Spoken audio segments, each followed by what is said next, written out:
So first off, I'm sure you can deduce this, but this game is not connected to the internet. All of the notes that you're gonna see have been written by Coda. This was actually the first game of his that I ever played. This was shortly after I met him at a weekend game jam in Sacramento, where I grew up. I saw him working on this very level, and it was just so different from anything that anyone else was doing. So right away I was like, I have to be friends with this person. In retrospect, I think I was probably a bit too pushy, trying to get his attention. I was over-enthusiastic. But he was very gracious about it and very patient with me.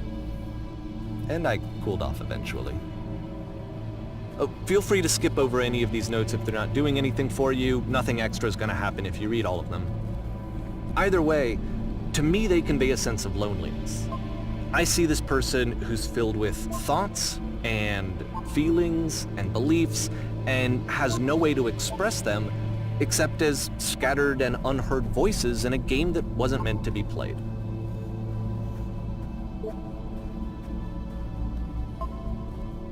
But it's ironic, isn't it, that in playing this game and seeing how alone Coda often felt, that we get to know him better and actually kind of connect with him. And I have to be honest with you, this idea is really seductive to me. That I could just play someone's game and see the voices in their head and get to know them better and have to do less of the messy in-person socializing. I could just get to know you through your work. I think this is why I always liked Coda's games so much, is because it felt like they let me have that connection. I felt as though he was inviting me personally into his world. And then I feel less lonely too.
At the end of this level, we're going to see the puzzle again. And here, I'll tell you what I think the puzzle means. Each of these games represents an idea that was on Coda's mind at the time that he was making it. And the puzzle is a way of closing the door on a previous chapter of his life before moving on to the next one. In each of his games, after exploring a theme that, he might find difficult, Coda can then place this puzzle that he knows has a reliable solution, he understands exactly how it works, and so it gives him a simple mechanism for moving on.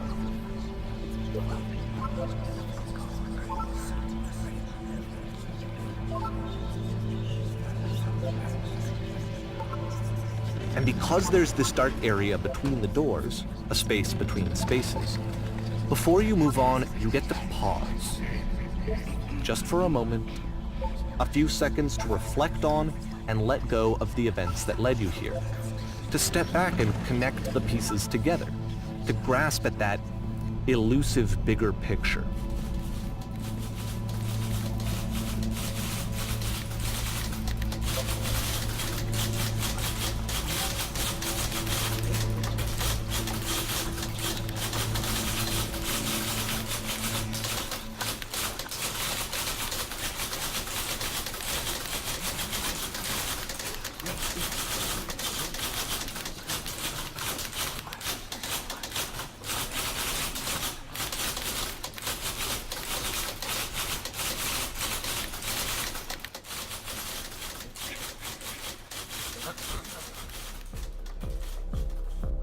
Okay, this one is tough. It's gonna kinda just spin its own wheels for a few minutes. Hang with it.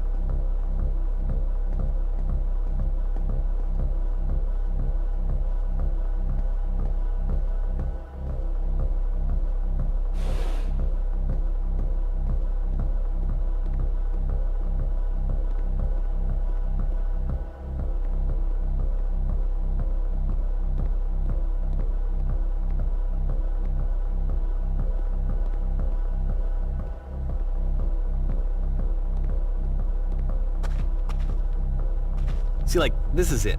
The whole game. And there's nothing that's particularly interesting about it. You just walk to the end of a hallway. Except, for some reason, Coda gets really fixated on this prison that has all of this modern furniture. And I don't know why, but he decides he needs to revisit this prison. He's gonna start over, use the same assets, turn it into something else. Okay, cool. Here's version 2.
There's a bit more to this one, but still it's not really communicating anything. It's kind of just weird for weirdness' sake.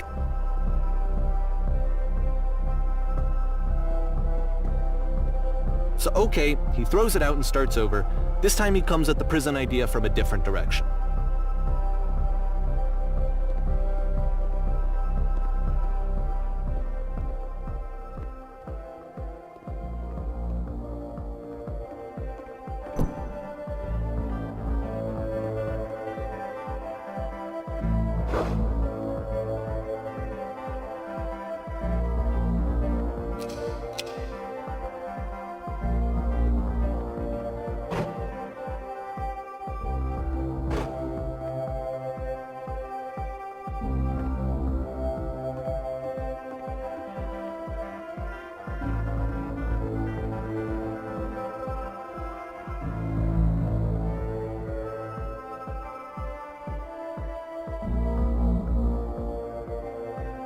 And of course, now the table is gone and you can't begin the chain of events to escape. Here's a version where there are no bars, but you can't actually get to the well. And then a version where the inside of the prison is the outside and the outside is the inside. Let me just blink you real quick through a few more of these. I mean, he really unloaded on this prison idea. There's nearly a dozen of them. Personally, I think it's awful to watch this, to see a person basically unraveling through their work. And for what? Like, at what point do you just go, maybe there are game ideas other than this prison that I could be working on? But Coda doesn't have that voice telling you to stop, that particular mechanism of defense against yourself. Without it, you just spiral. And so he keeps going and going and going and going and going, and then he hits on something. And he likes it. And that's it. He's done. He stops making prisons. This is the very last version of the prison game that he created, and the reason I think it works is that the prison is not actually in it.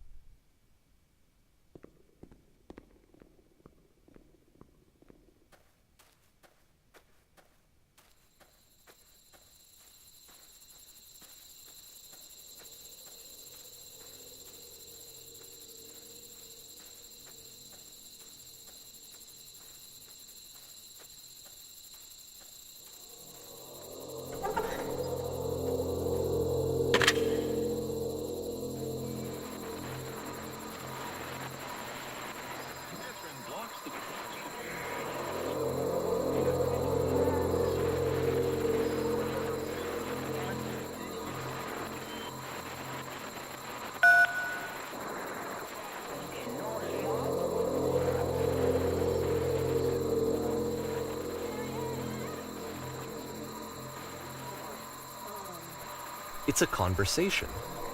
And so this is what Coda wants, is to be able to talk to someone, to share what's on his mind, and to get some good advice from someone who knows. But the irony is that even in this scenario, you're still talking to yourself. You know, all of these games so far are Coda talking to himself.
I can see why he considers this a fitting conclusion to the prison games. After all of the obsession and frustration, just to be told by someone you can trust that things are going to be okay. Wouldn't that be nice?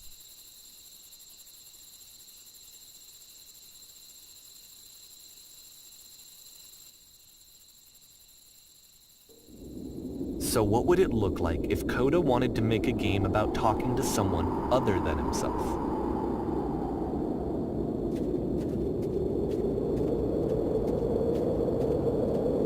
To me, this environment is meant to represent Coda's puzzle, with the two doors on either side and a dark transitional space between.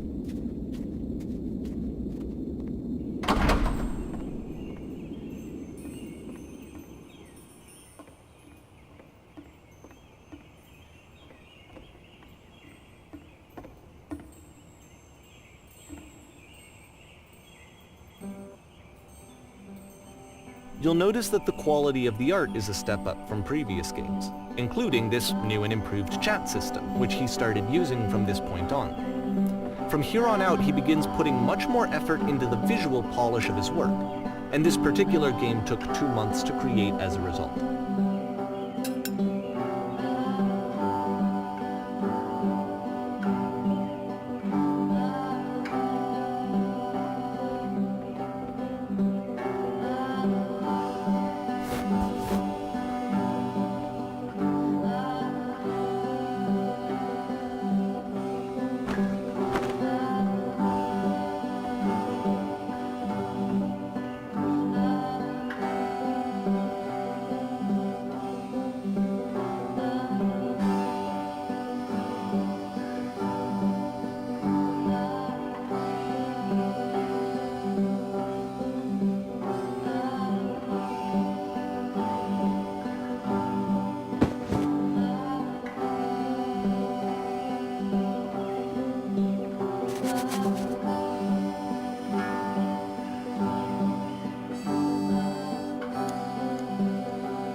After the intense set of prison games, This house cleaning level almost feels like cleansing. It's the moment after a particularly difficult or traumatic experience where you just need to let it sit and digest inside of you, and eventually cohere into something meaningful.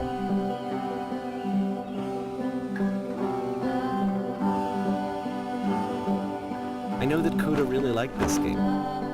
Of all of his work, actually, this was the only one that he called me up to ask me to come over and look at it. This was during a period of a few months where he was like grossly happy all the time, just walked around with a constant smile on his face.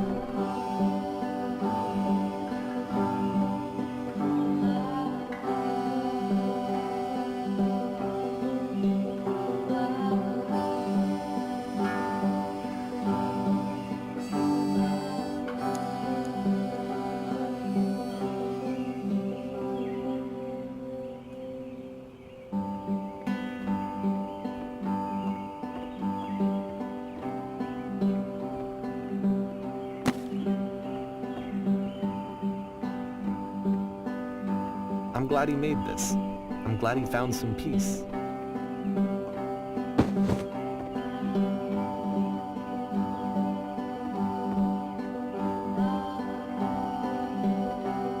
But, of course, it can't last.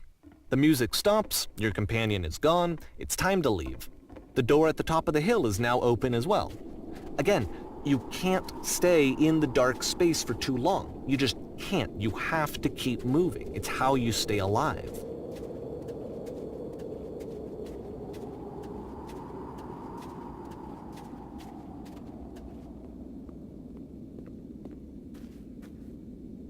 Which is the whole point of the puzzle doors, right? That sooner or later you have to pick up and move. I really thought that was the point of it.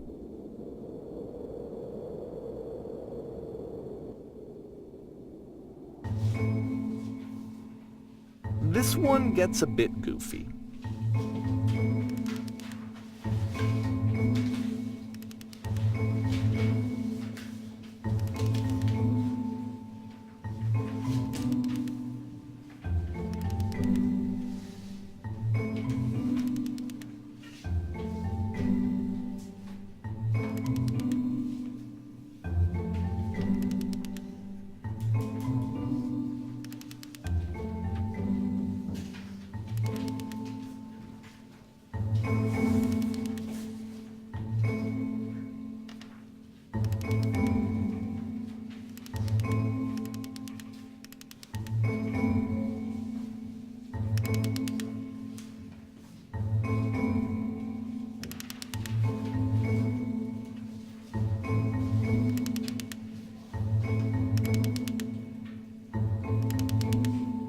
About halfway through the game, the perspective shifts.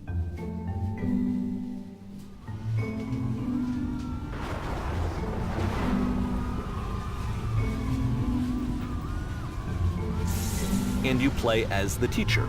And suddenly, you discover that your teacher is just as bigoted and afraid as you are. Oh, and also you can move around the classroom now.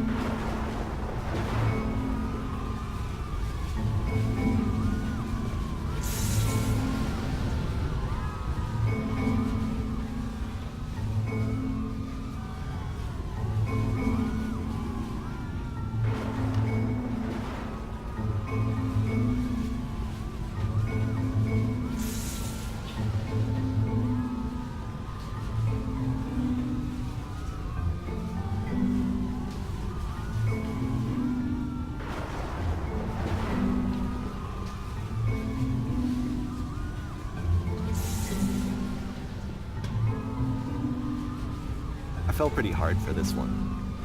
I feel like it's one of the most relatable experiences that you can have. To assume that some other person is perfect and totally fulfilled in every way, and completely miss all of the little flaws that make them painfully human. I think about this game a lot these days.